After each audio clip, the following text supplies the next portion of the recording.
Hi, everyone. Welcome to our session entitled Future Publics and Council Governance. I'll be your moderator for this session, and I want to thank everyone for being here.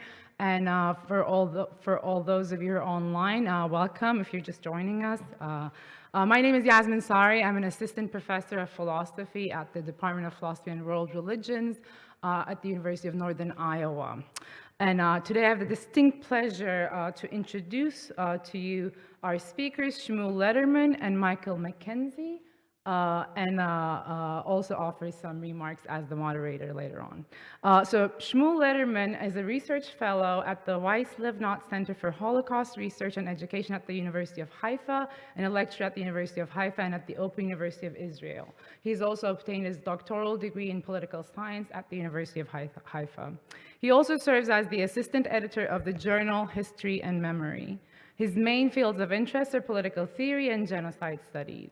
He's published numerous articles on Hannah Arendt's political thought, and his first book, Hannah Arendt and Participatory Democracy, A People's Utopia, was published in 2019 by Palgrave Macmillan.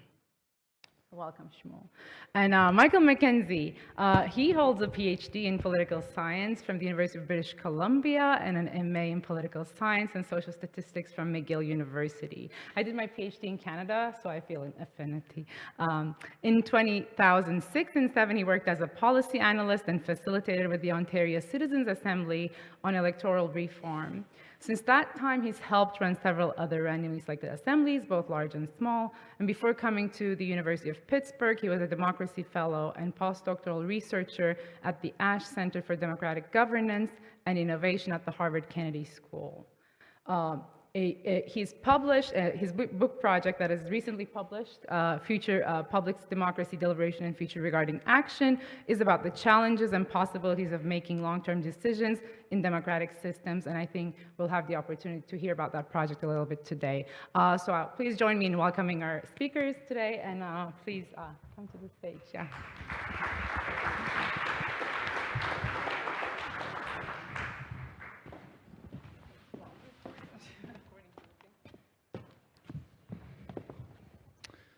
Hello, welcome. I'm MacKenzie. Today I'm going to talk about using sortition to represent the future. So many of us are more focused on our near-term concerns than our longer-term interests. We know this as individuals. We, for example, eat poorly or exercise too little, even though we know that this is going to negatively affect us in the future. And we find it difficult to save for retirement or save for emergencies. These are common problems that we have as individuals. It's even more difficult to act in future regarding ways as societies for various reasons. We've done badly, as all of us know, managing issues, long-term issues such as climate change or public debt or nuclear waste disposal, plastics pollution, and natural disaster preparedness. There are many other long-term issues that we're struggling and have struggled to manage. Now, some people, many people, feel like democracy might be part of the problem rather than part of the solution. And the problem is that democracy has many features that render it short-sighted, or at least this is the concern. And there's a sense in which democracy then is structurally myopic. It's foundationally myopic. And many people have made this argument, but they're actually making a number of arguments at the same time. And so I've called this the democratic myopia thesis, and I've identified at least 4 arguments within this thesis. And often these arguments are presented at the same time. They're presented as one set of arguments, but actually they're different types of arguments. They're conceptually distinct. So the first one has to do with myopic voters. If you and me are myopic, if we care more about the near term than the long term, then politicians, elected officials who are acting in the interests of the people, who are trying to do what the people demand, are going to be short-sighted as well. Now, this argument is often conflated with the next one, which is the short electoral cycles argument. But actually, these are two conceptually distinct arguments. In this case, politicians have a strong incentive not to invest in the future, precisely because they know in a democratic system that future governments will have opportunities to undermine the long-term investments they're making, to undermine the long-term plans, or to reverse their decisions in the future. And so there's a strong incentive not to invest in the future, even if you know that it should be done. A third argument is an ontological one. Future others, future generations are not included, or rather cannot be included in our decision-making processes today. This is a problem, of course, for all political systems, but it's a conceptual, principled problem for democracies, because democracies are supposed to include affected publics. That is, they're supposed to adhere to the all-affected principle, which says that all those who are affected by collective decisions should have some meaningful role in making those decisions. Now, we can't even live up to that. We can't even approximate that principle when it comes to including future generations, simply because they don't exist. But if they don't exist, then their interests, concerns are likely to be ignored or at least undervalued in the collective decisions that we make. So the fourth argument that's often cited has to do with democratic capture. And this is the idea that there may be interests or groups within society who have specific long-term, or short-term objectives that they wish to pursue at the expense of the longer-term interests of society as a whole. Now, there are different versions of this argument, but one has to do with powerful economic actors, both individuals and corporations. And the idea here is that if those actors have distinct short-term interests that they wish to pursue, they will be able to advance those interests at the expense of the longer-term interests of society as a whole. Now, it's true as well that most democratic systems, and I think Kali was referencing this, most democratic systems have indeed been captured in this way by powerful economic actors. And so people have seen this as a possible source of the democratic myopia that I'm talking about. So these are the four arguments that make up the democratic myopia thesis. But you might have noticed that they're very different arguments. They're predicated on different assumptions. So the first two arguments, according to the first two arguments, democracies will be short-sighted when they're working well. And this is partly why people are so concerned about this issue. That democracies will be short-sighted precisely when they're doing what they're supposed to be doing. That is to say, when they're responsive to the demands of voters, and when elected politicians are accountable and may be replaced by new ones in the future. According to the second two arguments, democracies will be short-sighted when they're working poorly, which is to say when they fail to be inclusive or inclusive in the right ways and are insufficiently responsive to the demands of affected publics.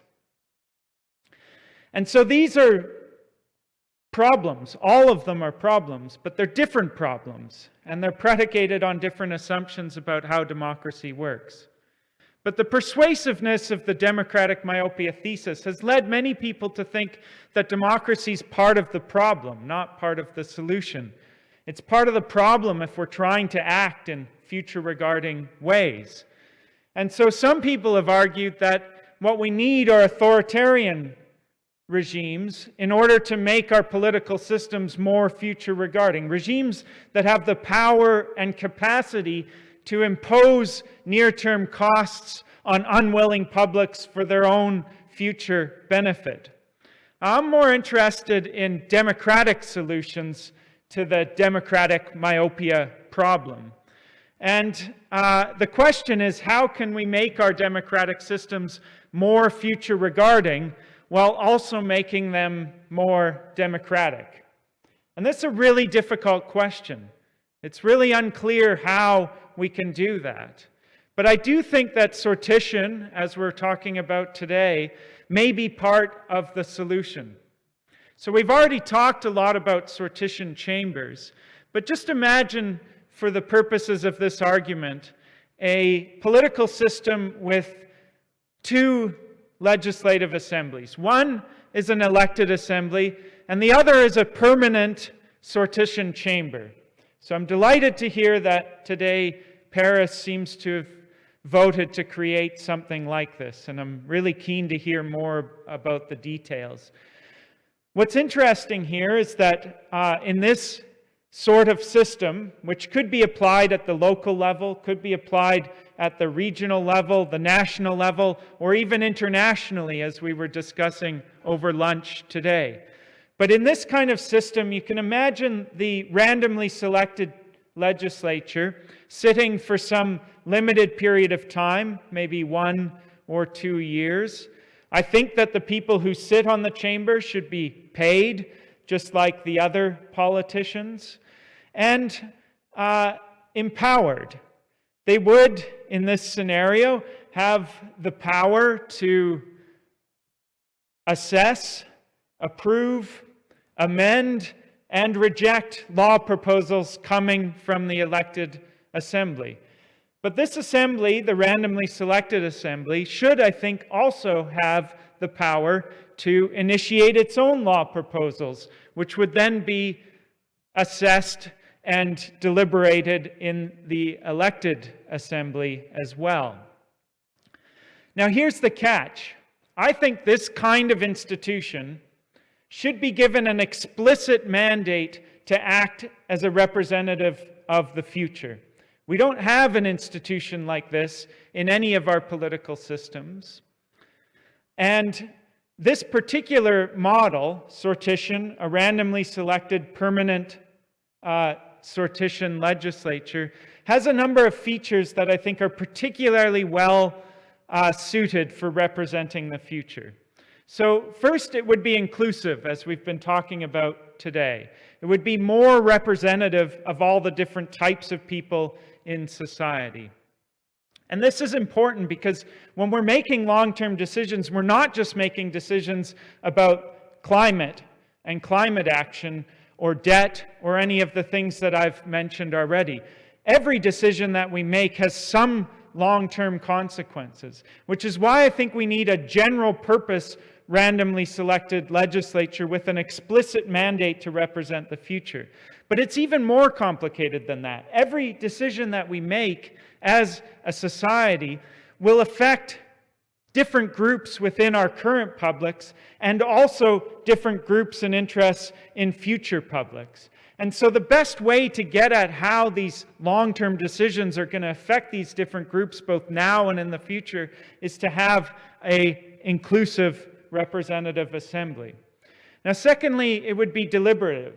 The research shows that these sorts of deliberative assemblies that we've been talking about today are, in fact, highly deliberative.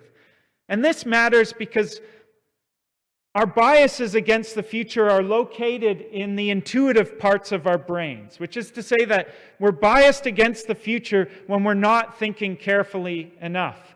The thing about deliberation is that it forces us into cognitively demanding situations. We have to think about what we're arguing for. We have to listen to the arguments of others. We have to formulate our own arguments in ways that people might plausibly accept.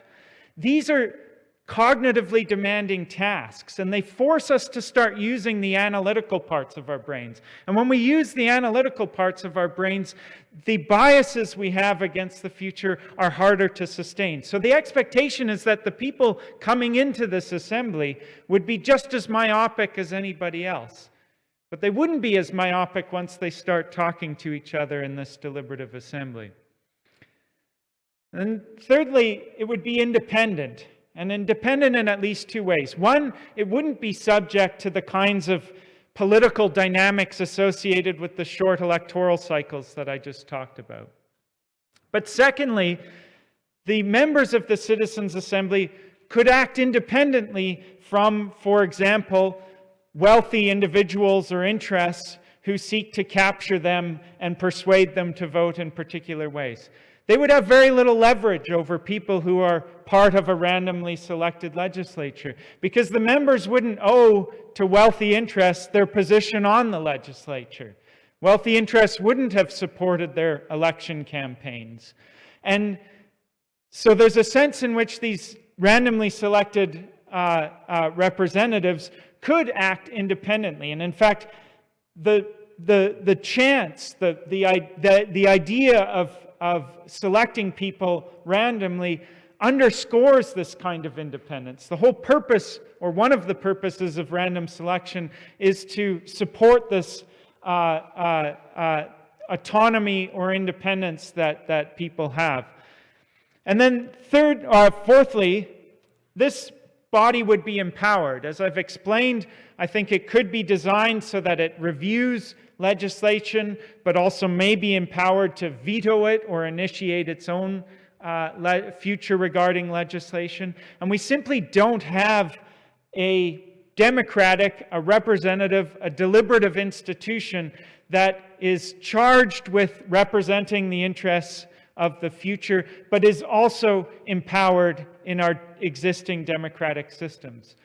So I don't think a randomly selected legislature can solve all of our problems, but it would be a significant improvement over what we currently have in most of our legislative systems.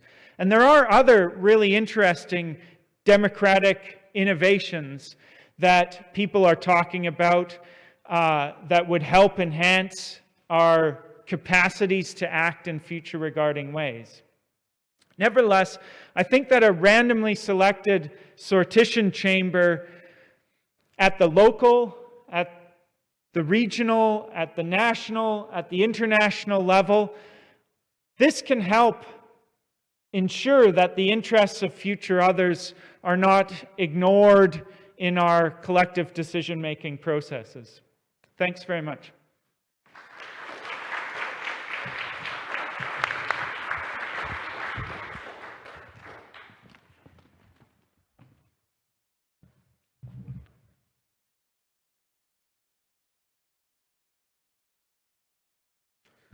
Okay, I would like first to thank Roger for inviting me to speak here, and for wonderful 6 months that I spent here some 6 years ago. So thank you, Roger.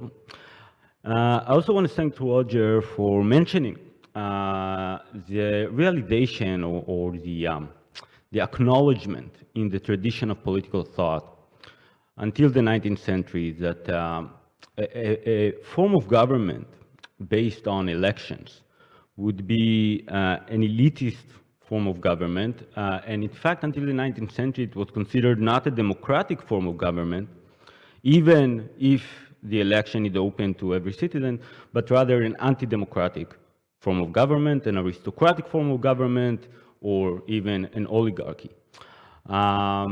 And that was well understood because of the the tendencies that Roger mentioned, the idea that those we would elect in an election would be either the rich or the famous, or those who are more charismatic. So they would be inherently we would inherently elect an elite to rule over us. In that sense, I think it can be shown that a reimagination or a reconceptualization of the meaning of democracy took place in the 19th century, in the early 19th century. And the question is how exactly this reconceptualization took place. In other words, how exactly people came to think about representative government based on election as a democratic form of government rather than an anti-democratic form of government. And I want to share with you, before I turn to speak about Arendt, I want to share with you an argument that I try to make in a forthcoming article in the American Political Science Review, taking John Stuart Mill as the kind of a case study. And the argument I try to make is that European colonialism had something to do with this reimagination. And John Stuart Mill is a useful case study, an illuminating case study in that regard, because not only John Stuart Mill was the greatest liberal thinker of the 19th century, arguably, but he was also a very famous political economist at the time, and also the chief examiner of the British India Company. So he was very much involved in the Indian affairs, in the affairs of the British Empire in India. And I think it's particularly illuminating to see the kind of arguments, not just the kind of argument and the kind of institution that he thinks should be constitutive of democracy. Let me put this argument in slightly other words. Mill tries to explain why rational democracy, as opposed to irrational democracy, is exactly representative government than some other kind of alternative forms of democracy that were prominent at the time within certain audiences that I would mention later on. I think, and when Mill explains why representative government based on elections is the only rational form of government, and in other words, why an elite should rule in a proper democracy, the kind of arguments he makes quite often, he makes use of a discourse and logic that I would argue originates in the colony. And just to give you one example, if I could manage to, how does it work? Okay, here it is. Just one quotation, just one example from Mill. I won't read through it, but if you take a look at this quite long passage, you can see the way he describes the lower classes in Britain as semi-barbarians. Okay, and because they are semi-barbarians, because they are ignorant, and sometimes he makes this argument explicitly as in this quotation, and sometimes more implicitly through his descriptions of the kind of behavior that one can find when one takes a look at the working classes. So he speaks to his liberal audience, okay, and he speaks even to the higher portions of the lower classes in terms of the working classes, higher portions in terms of their education, and he tries to convince them that giving power, right, real power, decision-making power to the working classes or certain portions of the working classes in Britain would mean the end of civilization in terms of its influence on the economy, in terms of its influence on foreign policy, in terms of its influence on domestic decision-making power or domestic policy. And while doing that, so he keeps making use of this kind of discourse of barbarians and semi-barbarians that comes from the colony. And not only that, certain institutions that he suggests that would allow the elite to gain, despite the fact that they are less numerous, certain institutions that he suggests as to how to construct representative government, representative democracy, are taken straight out of the East India Company.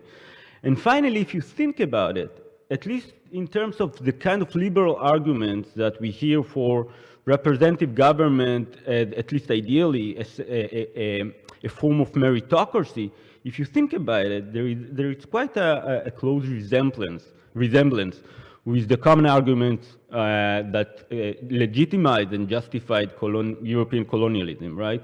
Civilizing the brutish, ignorant masses, Okay? And in that sense, although Mill often presents enlightened despotism, which he advocated for India or places like colonies like India, and representative government that he advocated for the supposedly more civilized countries like Britain itself, despite the kind of dichotomies he sometimes presents in his main writings, I think it's more accurately to see representative government and enlightened despotism in the colonies as kind of mutually supportive projects of taming the masses, of controlling the masses, rather than completely opposed regimes. Now, this is, of course, again, counterintuitive, right? Because we think about democracy, or as we know it, representative democracy, as positive in essence, even if you recognize that it has some flaws. But I think if you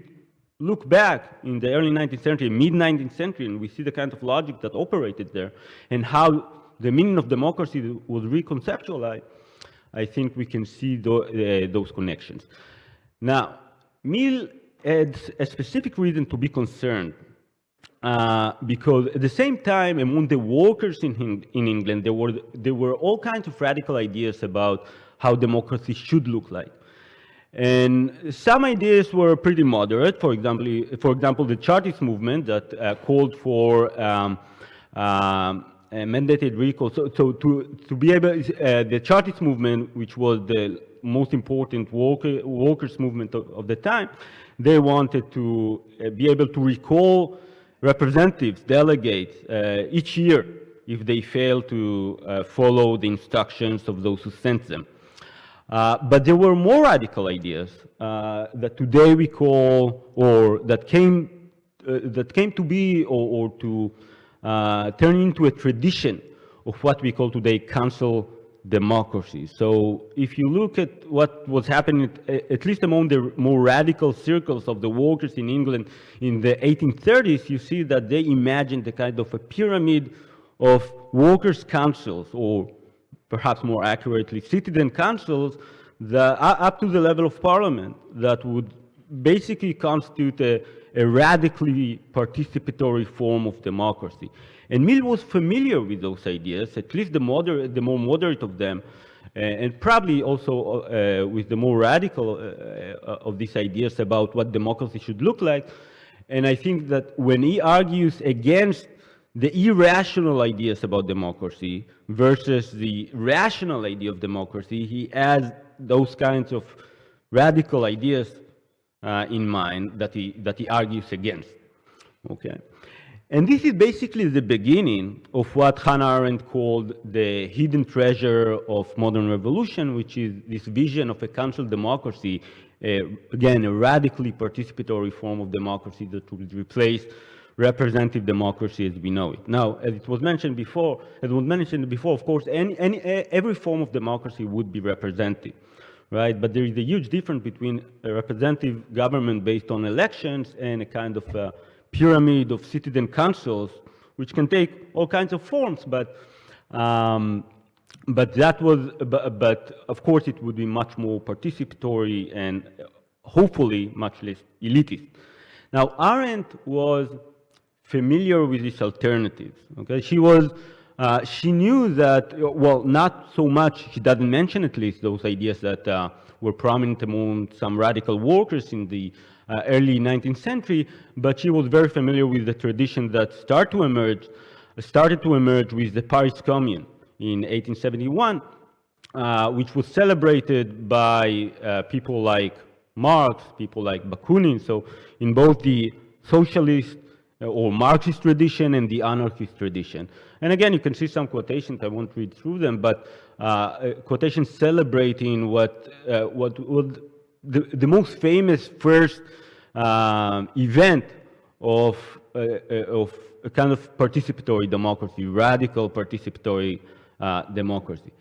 Now, then we have the 1905 Russian Revolution, and then more famously in 1917 in Russia, and then 1918 in Germany. So especially after the First World War, we have all kinds of revolutions in which the vision of the councils and the practice of the councils emerges and becomes very prominent, only to be crushed by the government or by the revolutionary parties in the case of Russia.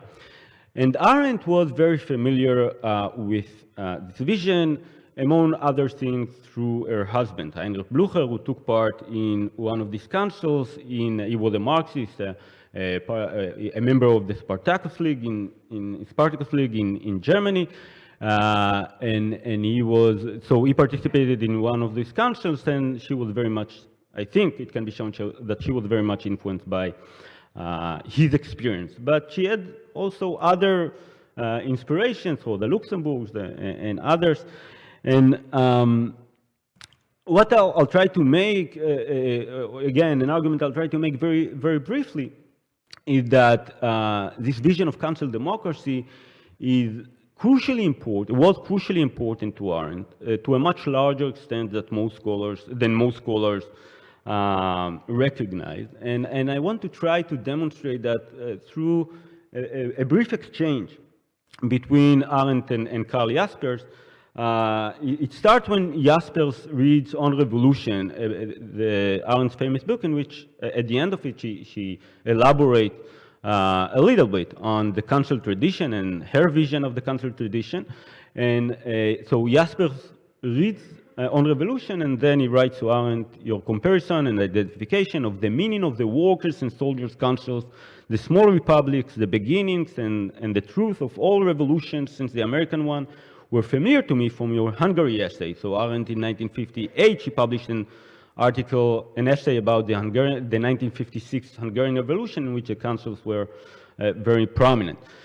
And Jaspers continues, that essay left me hesitant, but now I'm convinced of the parallels of meaning and of the opportunity you see in them, though that opportunity has so far always been lost.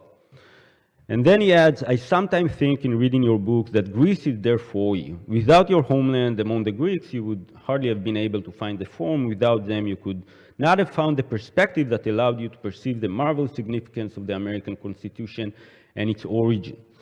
And so Jaspers actually makes here a very interesting observation. He connects On Revolution, this book by Arendt in 1963, and The Human Condition, the book in which Arendt relies on the experience, perhaps the idealized experience of the Greek polis of Athens, to describe the meaning of politics or to reconceptualize what the political means.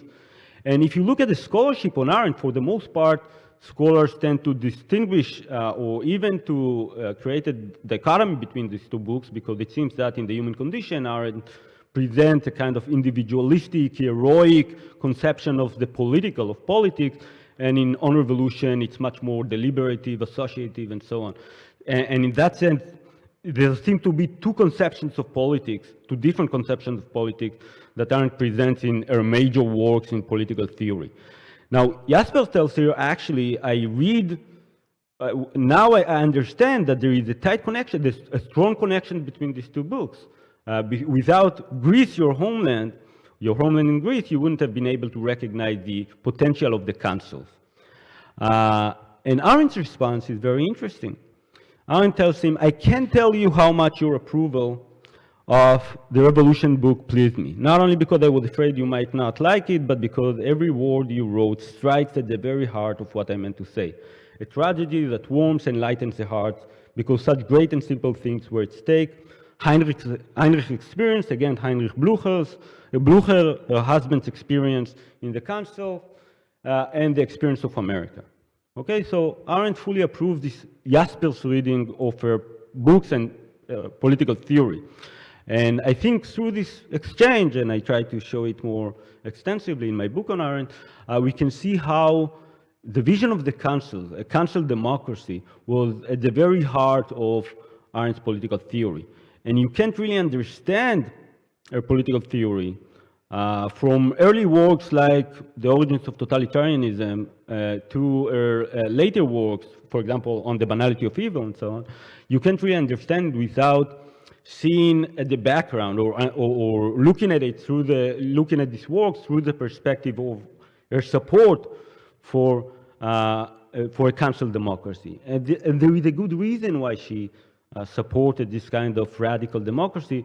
exactly because of the many important points that the speakers so far have made, right? That representative democracy is not simply in crisis, it's itself a crisis in terms of the extent to which it allows civic participation.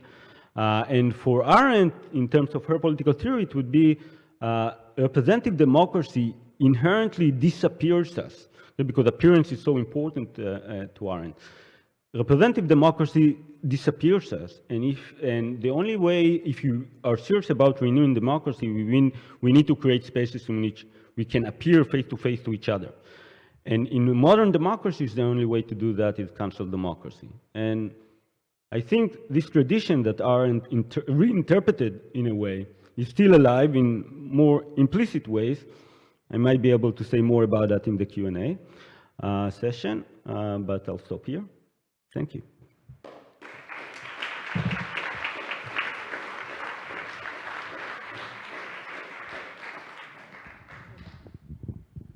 Is this working? Yeah. Well, thank you both for such a rich and thought-provoking discussion. And let me try to pose the first couple questions. You both addressed the actual, the problem that Hannah Arendt understands as the disastrous shrinkage of the public realm, in the transformation of governments into administration and the republics into bureaucracies. But I want to begin by quoting Hannah Arendt as she writes on violence.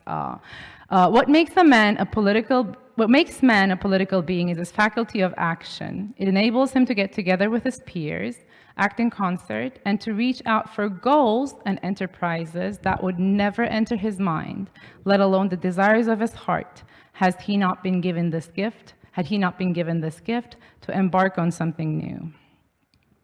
And going back to the exquisite text that David van Rijbroek mentioned earlier, Introduction into Politics, she says, men is apolitical. Politics arises between men, and so quite outside of men. There is therefore no real political substance. Politics arises in what lies between men and is established as relationships. So on this note, I think bringing these two quotes together, we can think of Hannah Arendt's conviction or forceful statement to be that both thinking and acting happen in plurality. So in this sense, the relationality that is also inherent in the acknowledgement of such plurality is understood. We can understand it as the acknowledgement of a fact of plurality. But the way in which you both spoke of both the future publics in terms of taking into account future regarding interests or future interests and future regarding justifications, and as well the radical or extended democracy, experiment of democracy, experience of democracy in the form of councils. I wonder if you think then perhaps these councils and sortition-based chambers perhaps offer us a political norm of plurality, not just acknowledging the fact, but almost a norm of plurality. And plurality, of course, Hannah Arendt understands to be the antidote to sovereignty, either understood in the perhaps will of one or tyranny or a majoritarian rule. And my next question, or the question that follows from this is, I wonder if you would like to speak on the inclusion or the criterion of inclusion in these councils or chambers that perhaps may be expanded beyond citizenship requirements, perhaps to include non-citizens or other people who may have lost their political rights or are not able to meaningfully exercise them, as we've heard from previous discussions as well. So that's, I guess, the first question that I have for you. And let me very briefly, I guess, utter the second one. The question is about justification. In both your instances, justification seems to have very high stakes. And I wonder if you'd like to speak to that. Like how does that justification work in this conversation in a council or chamber? Yeah, thank you. So thank you very much. I think this idea that these randomly selected bodies have a role to play in helping navigate a kind of politics of diversity is a really good point. this is how I think about politics as well. I mean, politics is what happens when we have to navigate disagreements among people, and we have different tools of doing that. Some of them are objectionable on normative grounds, like violence. It's still a political tool. This is something Arendt was trying to argue against. But I think that violence is a political tool. But there are other ways, normatively better ways of dealing with violence. And these kinds of assemblies do bring people into environments that normalize working through differences in productive ways. I want to push back a little bit on some of the conversation we had earlier with respect to treating these as participatory institutions. I think they could be in the way that Roger was talking about earlier, if you have a kind of nested structure where there's assemblies all over the place and people have many opportunities to participate. And I very much support that kind of approach, or at least experiments in that area. Nevertheless, the assemblies that are being run, and the one that looks like it might be built in Paris, or the kind of assembly I was imagining in my talk, are not particularly participatory institutions. Only a very small number of the public would ever be involved. I think they're representative institutions. They're just representative in different ways. And so I think that's a particular issue. And what was the second part of your first question? Sorry. It was about expanding the inclusion criterion, like whether they need to be under the yes. citizens' assemblies, Yes. or could they be expanded? Yes, so I really like this topic as well. And something else I've been trying to push back on is this tendency of democratic theorists to use citizen in place of people or individual or groups. And I feel particularly sensitive about that because I live in the United States and I'm not a citizen. And so I have no official role to play in politics here, but that doesn't mean I don't, and this is something that Arendt would emphasize, I don't have opportunities for political action within this political community. And citizens' assemblies, as they were run in Canada, were predicated, I think for good reason, on the voter list, because we have reasonably good voter lists there, and that's a good way of identifying the population. And the assemblies in Canada were on electoral reform, so it made sense. But you could have assemblies that are open to anybody who's part of the community. And I think it's a really important way of thinking about how we revitalize democracy, which is what we're talking about here this week, is to think about how we can start getting out of this confinement that we have and this obsession we have with democracy being for citizens. If we define citizens as a kind of legal group who have the right to vote, that's not a big enough group, and it's not an accurate description of most of our societies. Yeah, thank you. And definitely doesn't cover the all affected. No, it doesn't. Yeah. Shmuel. Okay, so first of all, I would say that I think for Arendt, the councils kind of challenge sovereignty, the idea of sovereignty, and kind of we're supposed to promote plurality in several dimensions. So the more obvious ones were that the councils are a decentralized institution, right? So there will be less concentration of power within the government or other centralized institutions for that matter. So that's one, so sovereignty in the sense of centralization of power, that was one dimension in which the councils were supposed to serve as anti-sovereignty institution. The other quite obvious way was that in the council, citizens, or perhaps also with non-citizens, were supposed to exchange opinions, and for Arendt, I mean, exchanging opinions, seeing the point of view of the other, perhaps changing your point of view, that was the very essence of politics. And it was, when you emphasize, or the reason that she emphasized that was because she believed we were not sovereigns, right? We were dependent on others to sharpen our opinions, to get a richer understanding of the world. So that's another dimension. The third and perhaps more interesting dimension for Arendt would be, Tracy said before in a previous session, there is no we, right? The we is more complicated than we commonly speak about it. Arendt, I think, would say there is no I, right? What is the I? We are experiencing ourselves as different when we talk to each other in the public sphere. The I is not a solid entity. It's something that changes.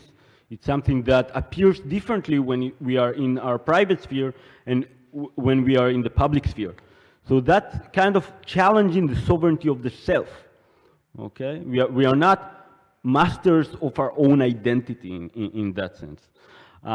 So in all these dimensions, the councils are kind of challenging the very notion of sovereignty. Now, with regard to the idea, the question of non-citizens, that's a very interesting question, and it's a complicated one, because there is something about citizenship that the very notion of citizenship creates a we that is in a way solid in our, at least in the modern world, and to bring in non-citizens, we need perhaps a new concept of communal identity, or national identity, or non-national identity. And I think Arendt was not there. We should be there. Arendt was not there yet, perhaps because following the Holocaust, she was acutely aware of the benefits of citizenship. So she very much emphasized this kind of political belonging. We should probably go beyond that. And to the last question, what was it?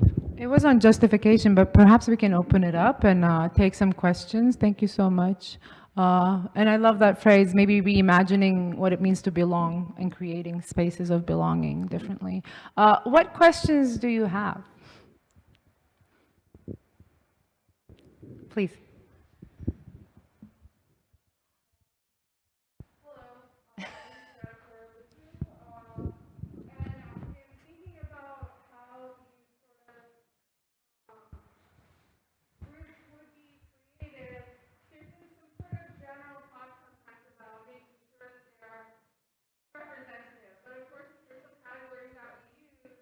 Oh, thank you.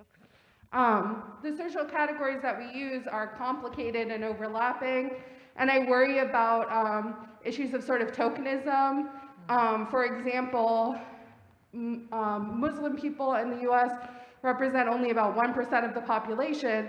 So if you have a group of 100 and you only have one Muslim representative, then the needs of that group are very much not represented, and it's a multifaceted group that has, you know, different Muslim people have different opinions on things, of course, and as well as, you know, thinking about, and we were talking earlier about in Ireland with voting on gay rights and gay marriage, you know, necessarily LGBTQ people are a minority, and so any sort of representative council or community that is talking about gay marriage rights, that is trying to represent the broad swath of people, are going to be, you know, it's going to be mostly people who are not of that group making decisions for that group. And so I wonder if there are, if you could tease through those, and thinking along the lines of citizenship,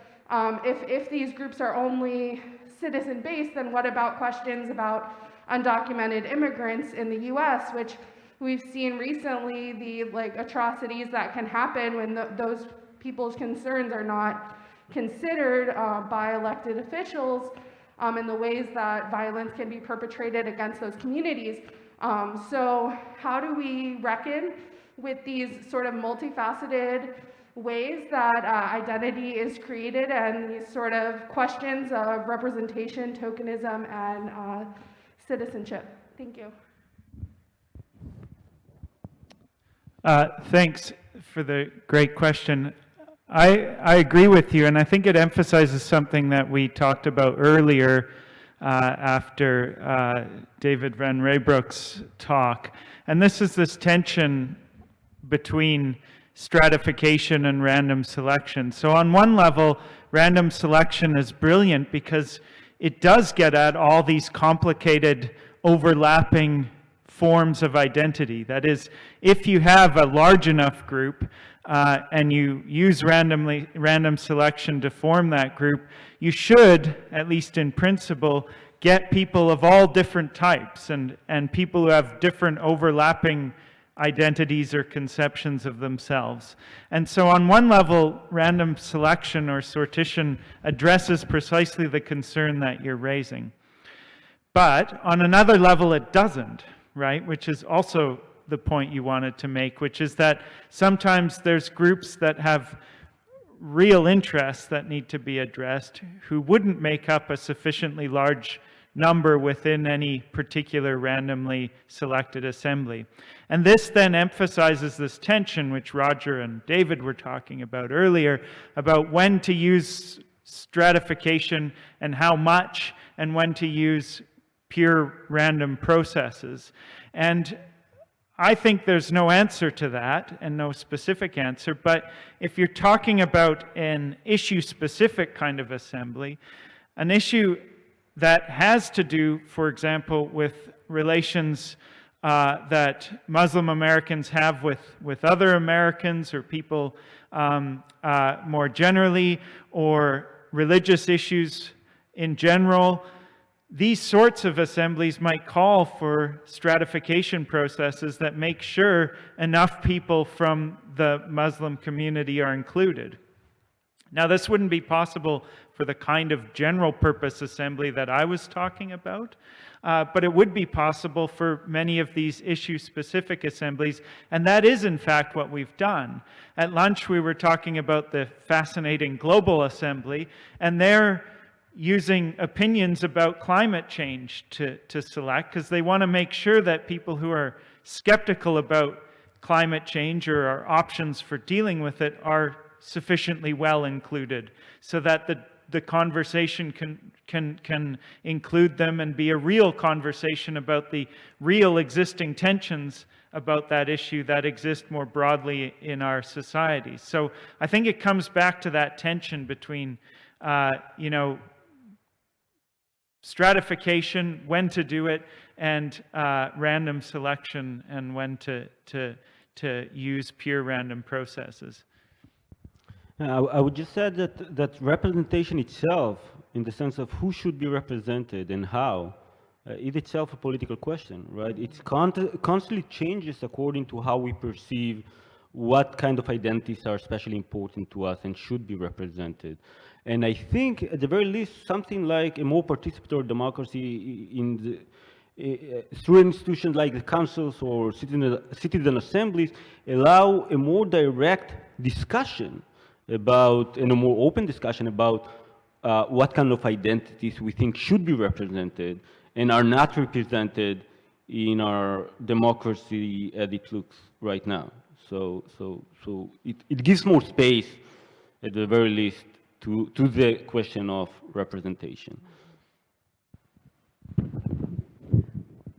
Yes, David.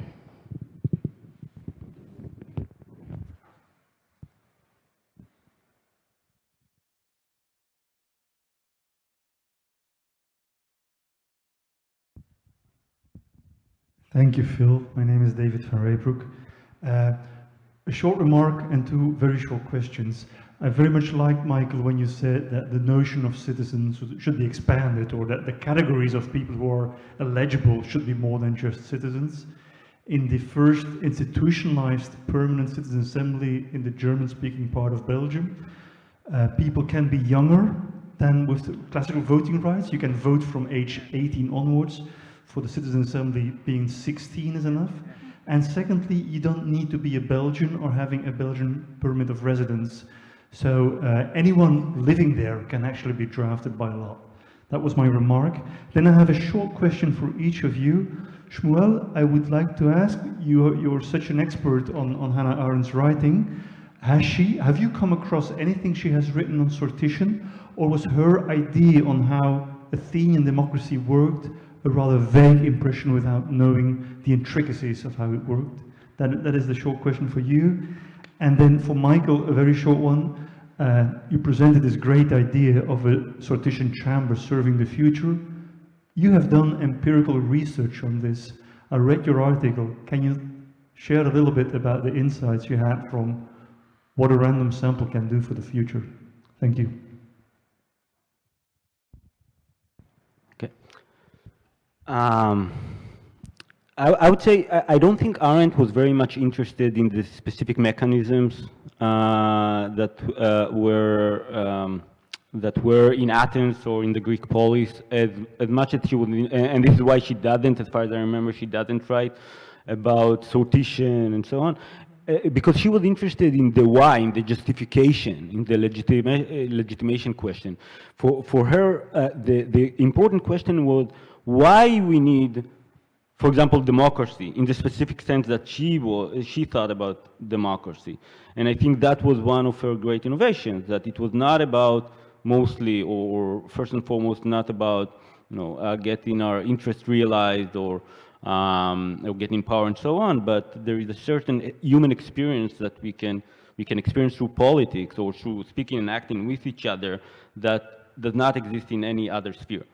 And that was a unique and original answer, and she was interested in the Greek polis or in Athens because she tried to recover this answer that she thought was completely forgotten in the Western tradition. And this is why, again, she was much, as far as I recall, she didn't write about the specific mechanisms, but rather the meaning of the political for the Greeks. Thanks for that, David. So this research that you're talking about looked at one of the issues I mentioned in my talk. I said, I think there are reasons to think that deliberation will help make people more future regarding. And the work that I did with my colleague Didier Kalowitz was a laboratory experiment where we tested that. And we were focused specifically on climate action policy. And we asked people whether they'd be willing to pay now for future potential benefits. But we didn't have everybody do the same thing. So we had 50 groups of people, between 5 people and 8 in each group. And half of those groups were randomly assigned to deliberate, and half of them didn't deliberate. And we found, for example, that the people who deliberated climate action policies were significantly more willing to pay near-term costs for future potential benefits. And in particular, on gasoline taxes, so taxes at the pump. So people were significantly more willing to pay substantially more at the pump after deliberating. And our sample of people who participated in the experiment, there are about 330 in total, were evenly split on that issue coming in. So about 50% of people thought that it was a good idea to increase gas taxes, and 50% didn't. And those who deliberated became significantly more willing to support those than those who didn't. So that was the result of that study. Well, thank you, everyone. Shall we close? We're, I think, over time. Thank you so much. Thank you. Yeah, wonderful.